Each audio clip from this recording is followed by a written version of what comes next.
Everyone, good morning po sa inyo. At ayan, samahan niyo nga po pala akong magluto po ng version ko po ng munggo. Ayan, munggo ala pacham-pacham ni DJB.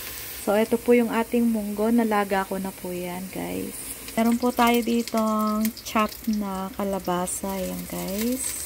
And meron po tayo dito na chop ko na rin po na ampalaya. And lastly, meron po tayo dito ang dahon po ng malunggay. Yan po, nakababad na po siya sa water para po siya ay mahugasan, guys.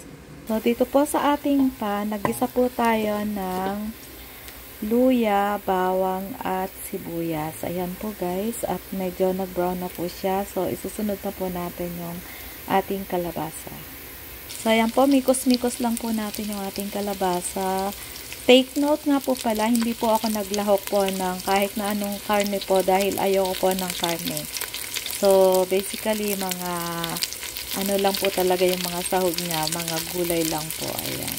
Purong mga gulay-gulay lang po yung ating pong lahok. Ayoko po ng mga karne. So, optional naman po. Kung gusto nyo po ng may karne, pwede naman po. Pero ayoko po kasi ng karne. So, gulay lang po yung lalahok ko dyan. So, ayan guys, nilahok na rin po natin po yung munggo. So, yung pong munggo, hindi ko po siya ni-smash po. So, habang ginigisa ko na lang po siya, dyan na lang po siya madudurog. Ayan guys. So, mikos-mikos po ulit natin. So, ayan guys, namikos-mikos na po natin at lalagyan na rin po natin siya po ng ating mga pampalasa. So, lagyan po natin siya ng konting patis. Depende po sa inyo pong panlasa. Ayan po yung ating gagamitin. And para po sa sabaw po niya, ang gagamitin ko po dito ay yung pong pinaghugasan po ng bigas ng sinaing po. Ayan guys. So, ito po yung ating ipansasabaw, mga lalap. Ibuhos na po natin. Ayan. So, ayan, idagdag na po natin yung natitira pa pong pangsabaw ng hugas bigas. Ayan po guys. So, ayan guys, naidagdag ko na nga po yung sabaw at hintayin lang po natin siyang kumulo po, mag-simmer po. At pag po medyo lumapot na po siya and naluto na po yung kanyang kalabasa, idadagdag na po natin uli yung mga iba pa po niya mga sangkap. Yan po uli. So, ayan guys, isinunod na po natin yung ampalaya. Yung ginayat nating ampalaya guys. And simmer po uli natin. Tapos, mamaya po natin uli isusunod yung another na talbos po ng malunggay. Ayan, at nalagyan ko na po yan ng mga panlasa at may lasa na po siya. So, wait lang po natin uli na mag-simmer. Tapos, last na po natin ilalahok yung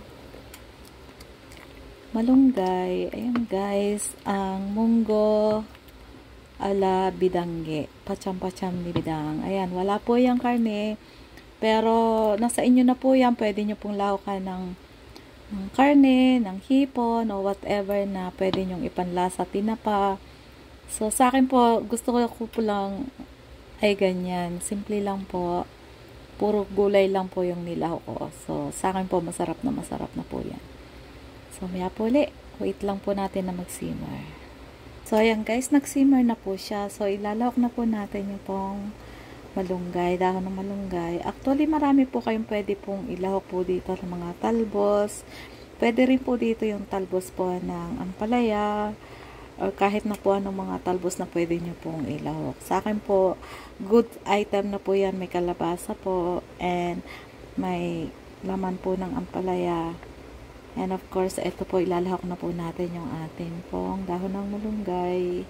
Wait lang po. So, ayan guys, nilagay na po natin yung pong dahon ng malunggay at simmer lang po natin po ng ilang segundo po. At hanguin na po natin sa kalan dahil maluluto na po siya sa init po ng sabaw. So, ayan po. Wait lang po, imikos-mikos ko lang po. So guys, nilagyan ko nga rin po pala siya ng siling pansigang para po magbango po yung ating pong munggo. Yan lang po guys. Sana po ay nagustuhan nyo po ang aking pong pacham-pacham ni DJB.